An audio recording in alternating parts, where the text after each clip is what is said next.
व्यापाऱ्यांनो सावधान, फिल्मी स्टाईलने पडवले 1.5 लाख रुपये। वरुड शहरातील रत्नपारखी जवळील वर्दळीच्या ठिकाणी असलेल्या शिव शेटर समोरून अल्पवयीन तरुणाने गाडीला लागलेली 1.5 लाख रुपयाची बॅग काढून पलायन केले।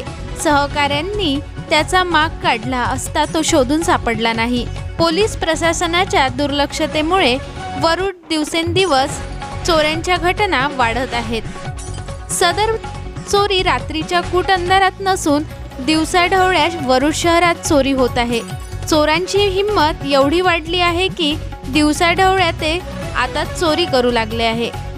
एकदरा येथील एक व्यापारी शिव ट्रेडर्स मध्ये आला असता त्याच्या गाडीला 1.5 लाख रुपयाची बॅग लागलेली होती।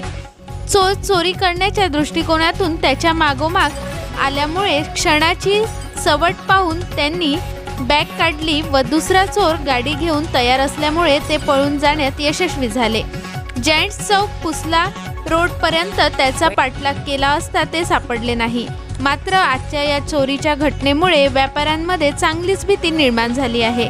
विना नंबर प्लेटच्या पल्सर गाडी उडून दोघेही चोर फरार झाल्याची स्थानिकांनी सांगितलेले आहे।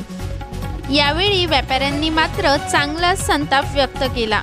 बिना नंबर प्लेटच्या गाड्या शहरात फिरताच कशा असता संतप्त सवाल व्यापारी करू लागले आहेत। सोहम न्यूज प्रतिनिधी राहुल जाधव।